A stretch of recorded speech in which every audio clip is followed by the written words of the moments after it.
सो finally guys solo leveling का season 2 आ चुका है। तो एपिसोड को शुरू करने से पहले तुम सभी से रिक्वेस्ट है कि चैनल को सब्सक्राइब कर दो ताकि मैं सोलो लेवलिंग के अगले एपिसोड भी आपके लिए लेकर आ सकूं। तो बिना किसी देरी के वीडियो को शुरू करते हैं। तो एपिसोड के स्टार्टिंग में हमें जिनू को दिखाया जाता है जो अपने बिस्तर पर घोड़े बेचकर सो रहा होता है कि तभी उसे अपनी छोटी बहन जीना की कॉल आती है और जीना जिनू से बोलती है कि अबे तू कहाँ है? इतनी देर से तुझे कॉल कर रही हूँ। तू फिर भूल गया कि आज मेरा स्कूल में पीटीएम है। ये सुनकर जिनू चौंक जाता और फिर हमें दिखाया जाता है कि जिनू फुल रेडी होकर जीना के स्कूल में आया होता है, जहाँ जीना जिनू को देखकर शॉक हो जाती है और बोलती है कि जिनू, क्या ये तुम हो? तुम तो कितने हैंडसम नजर आ रहे हो। लेकिन इस पर जिनू बोलता है कि ये सब बकवास की बातें बंद करो। आज तुम्हारा पीटीएम है ना, तो मुझे बताओ कहाँ है तुम्हारे प्रिंसिपल का ऑफिस। और जीना जिनू को अपने प्रिंसिपल के ऑफिस ले जाने लगती है। दूसरी तरफ स्कूल की लड़कियां तो जिनू को देखकर उसके प्यार में पड़ जाती हैं। ओए होए, ये सोना मुंडा कौन है? एक बार इसका नंबर मिल जाए यार। ये देखकर जिनू अपने भाई से कहती है कि मुझे पता है भाई, आपकी कोई गर्लफ्रेंड नहीं है। अगर आप चाहो तो मैं आपकी सेटिंग करवा सकती हूँ। इस पर जिनू जिना का गाल पकड़कर कहता है कि ए, तू कुछ ज्यादा नहीं बोल रही आजकल? तुझे पता है ना मैं ऐसा लड़का नहीं हूँ। और फिर हमें दिखाया जाता है कि जिनो जिना के प्रिंसिपल के सामने बैठा हुआ होता है और इसकी प्रिंसिपल जिना की काफी तारीफ कर रही होती है कि तुम्हारी सिस्टर स्टडीज में बहुत अच्छी है और अगले साल आराम से इसका एडमिशन मेडिकल कॉलेज में हो जाएगा। वो सभी स्टूडेंट्स के लिए एक रोल मॉडल है। और ये सभी बातें जिनू बड़े आराम से सुन रहा होता है कि तभी उस स्कूल की प्रिंसिपल जिनू से बोलती है कि अगर तुम्हारी बहन की अवेकनिंग हो जाए तो क्या तुम उसे हंटर बनने दोगे? इस बात पर जिनू इन्हें मना कर देता है। फिर वो प्रिंसिपल जिनू को बताती है कि जिना की तरह ही एक लड़की है जो तुम्हारी तरह हंटर बनना चाहती है, लेकिन उसे मालूम नहीं है कि इस काम में जान जाने का कितना खतरा है। तो क्या तुम उसे प्लीज समझाओगे कि ये काम को छोड़ दे और अपने स्टडीज पर फोकस करे। और फिर सीन बदलता है और हमें दिखाया जाता है कि जिनू उसी लड़की से मिलने आया होता है और वो लड़की जिनू को देखकर पहचान जाती है। तू वही ई रैंक हंटर हो ना जो सी रैंक गेट के अंदर अकेले जाता था? तुम यहाँ पर क्या कर रहे हो? फिर जिनू उसे बताता है कि मैं जिना का भाई हूँ और तुम्हारे प्रिंसिपल ने मुझे यहाँ पर तुम्हें समझाने के लिए भेजा है। क्योंकि इस पर वो लड़की कहती है कि तुम मेरी बात कान खोल कर सुन लो। अगर तुम्हें लगता है ना तुम्हारी ऐसी बातों से मैं वापस आ जाऊंगी तो सॉरी, मैं स्कूल वापस नहीं जाना चाहती। मैं एक हंटर बनना चाहती हूँ और यही मेरा सपना है। ये बात सुनकर जिनू उस लड़की से कहता है कि तुम्हें मालूम नहीं है एक हंटर की जिंदगी कैसी होती है, खास करके छोटे हंटर्स के लिए। इस बात पर वो लड़की जिनू का मजाक उड़ाते हुए कहती है कि देखो कौन ये बात कर रहा है जिसकी खुद रैंक की है। फिर जिनू उस लड़की से बोलता है कि तुमसे किसने कहा कि मैं तुम्हें यहाँ पर हंटर बनने से रोकने आया हूँ। ये बात सुनकर वो लड़की शॉक हो जाती है। इन सभी के बाद हमें एयरपोर्ट पर डांजो को दिखाया जाता है जो आ चुका होता है जिनू से अपने भाई की मौत का बदला लेने के लिए। अगर किसी को याद नहीं तो मैं आपको बता दूं कि डांजो उसी का भाई है जिसे जिन्होंने डेंजन में मारा था और इसी का बदला लेने के लिए डांजो यहाँ पर आया होता है। और इसे एयरपोर्ट से पिक करने के लिए हंटर एसोसिएशन के मैनेजर जिंजुल आए होते हैं। डांजो जिंजुल को देखकर बोलता है कि वाह, हंटर एसोसिएशन का मैनेजर भी मुझे यहाँ पर पिक करने आया है। और डांजो वहां से जाने लगता है और पीछे जिंजुल इससे पूछता है कि सर, आप यहाँ पर क्यों आए हैं? ये सुनकर डांजो अपना सर पीछे मोड़ता है और बोलता है कि क्या तुम्हें नहीं पता कि उस दिन डेंजन में क्या हुआ था? और अगर वो ई रैंक और डी रैंक हंटर मेरे सामने आ गए तो मैं उन्हें छोड़ूंगा नहीं। और ये सभी बातें जिंजुल बड़े आराम से सुन रहा होता है और डांजो बोलता है कि तो क्या तुम मुझे यहाँ पर रोकने के लिए आए हो?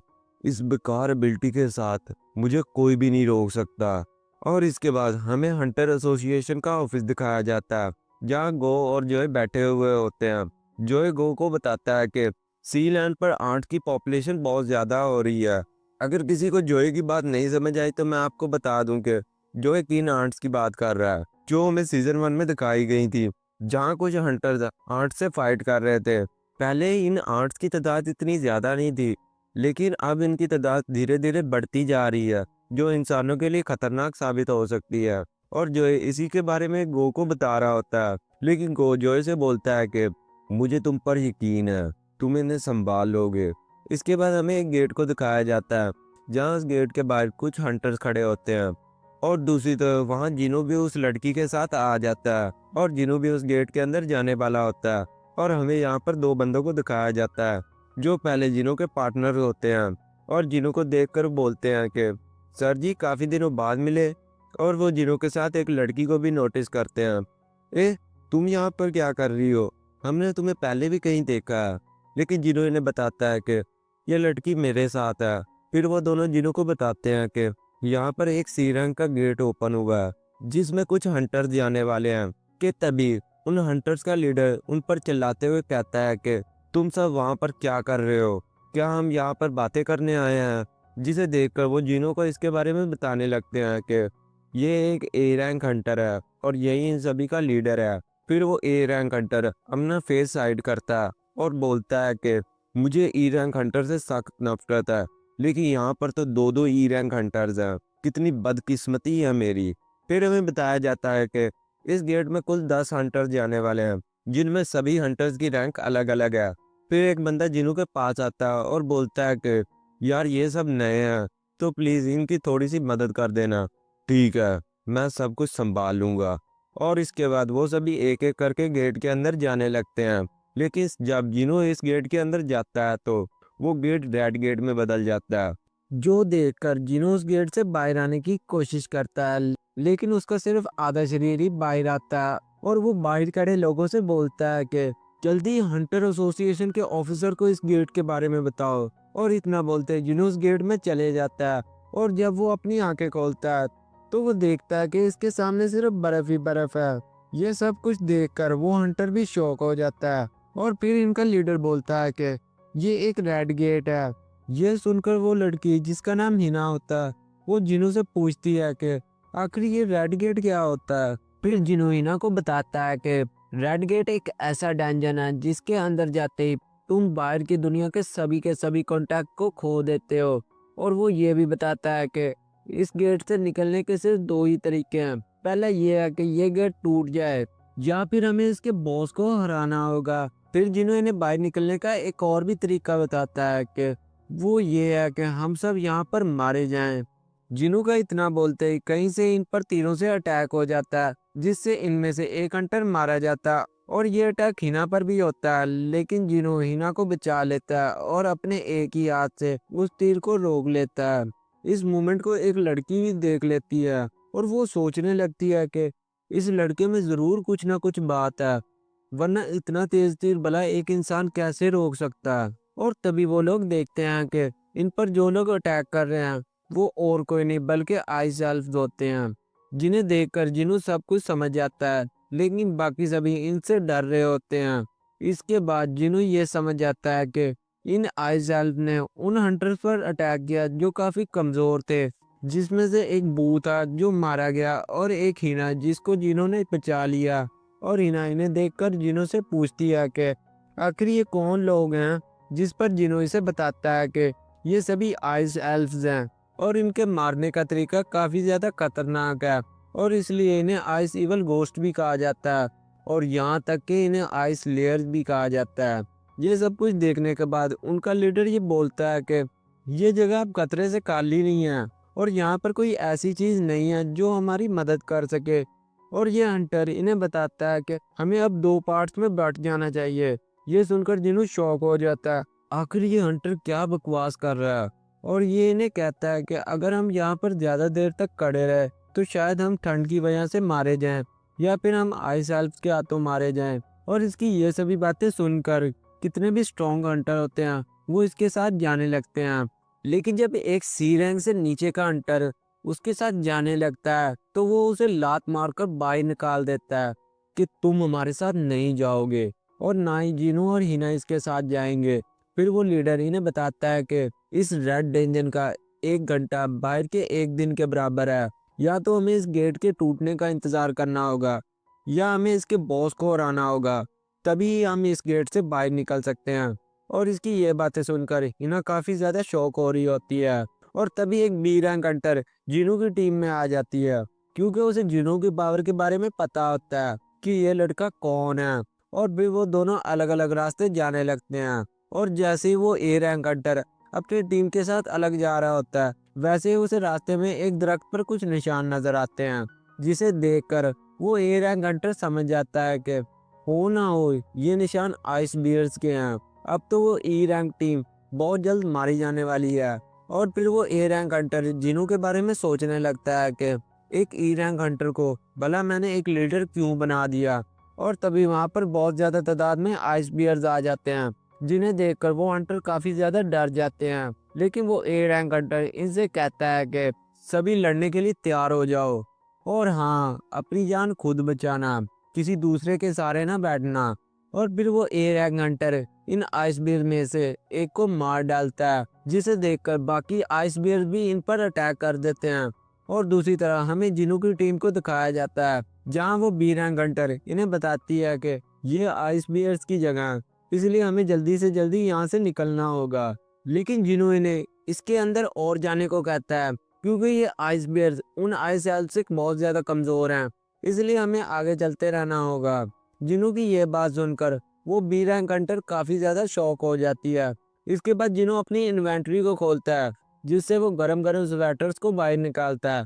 और ये सब कुछ देखकर सभी शॉक हो जाते हैं, क्योंकि एक हाई ग्रेड हंटर भी अपनी इन्वेंट्री में एक दो चीजों से ज्यादा चीजें नहीं रख सकता। लेकिन जिनू की इन्वेंट्री तो चीजों से भरी पड़ी है। और फिर जिनू हिना के ऊपर हाथ रखता है और बोलता है कि तुम सभी की हिफाजत करना मेरी जिम्मेदारी है, लेकिन तुम मेरे बारे में कोई सवाल नहीं करोगे। और इन सभी के बाद इनके सामने भी एक आइस बेयर आ जाता है, और जिन्हों इन सभी को पीछे हटने के लिए कहता है। और फिर हमें इस गेट के बाहर के सीन को दिखाया जाता है, जहां एसरांग हंटर मिस्टर बे इसके अंदर जाने की कोशिश कर रहे होते हैं, लेकिन ये गेट पूरी तरह ही बंद हुआ होता है, इसलिए कोई भी इंसान बाहर से इसके अंदर नहीं आ सकता। जिसके बाद मिस्टर बे सोचते हैं कि अब सभी उम्मीद उस ए रैंक हंटर पर है, जो इन सभी को बचा सकता है।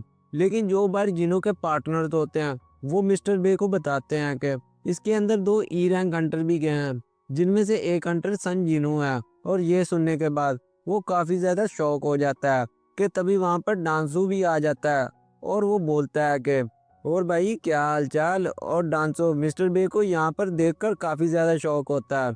मिस्टर बे डांसू से पूछते हैं कि तुम आखिर यहाँ पर क्या कर रहे हो। जिस पर डांसू इससे कहता है कि मैं अपना काम पूरा करने आया हूँ, लेकिन तुम इस हंटर को अंदर कैसे जाने दे सकते हो। जिस पर मिस्टर बे उससे पूछते हैं कि आखिर तुम किसकी बात कर रहे हो। इस पर डांसू कहता है कि वही हंटर सन जिनू। और डांसू बड़ी गौर से उस गेट को देख रहा होता है, और यहाँ पर हम जिंजुल को भी देखते हैं, जो बाहर खड़ा हुआ होता है।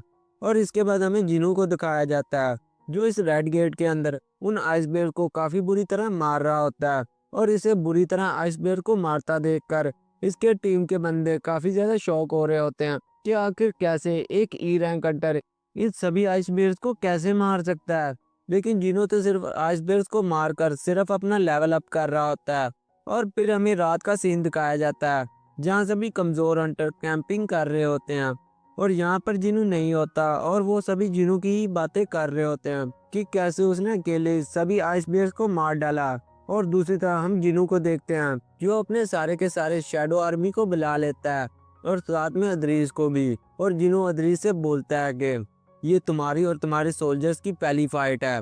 और जिनू का इतना बोलते ही वो सोल्जर आइस बियर पर अटैक कर देते हैं, और वो सभी सोल्जर्स एक एक करके सभी आइस बियर को खत्म करने लगते हैं कि तभी अचानक उस आइस बियर का किंग वहां आ जाता है, और वो किंग एक एक करके जिनू के सभी सोल्जर्स को खत्म करने लगता है।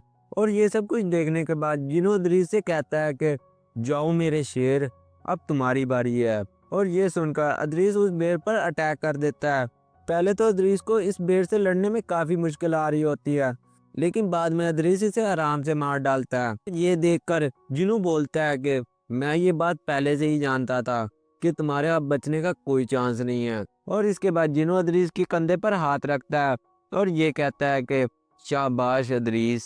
और इसके बाद हमें फिर से उस ए रैंक हंटर को दिखाया जाता है, जिसकी सारी टीम एक एक करके मारी जाती है, और ऊपर खड़े आइस एल्फ इस पर हंस रहे होते हैं। उसके बाद उस ए रैंक हंटर का एक टीममेट जो जख्मी हालत में होता है, वो इस ए रैंक हंटर से कहता है कि कैप्टन, लेकिन तभी उस टीममेट को एक आइस एल्फ पीछे से मार डालता है और एक ईवल स्माइल देता है, जो देखकर वो हंटर डर जाता है और वो वहां से भाग जाता है। लेकिन उन सभी के बाद हमें उन आइस एल्फ के किंग को दिखाया जाता है और ये एपिसोड यहीं खत्म हो जाता है। तो गाइज, अगर आपको ये वीडियो अच्छी लगी तो इसे लाइक करें। Good bye.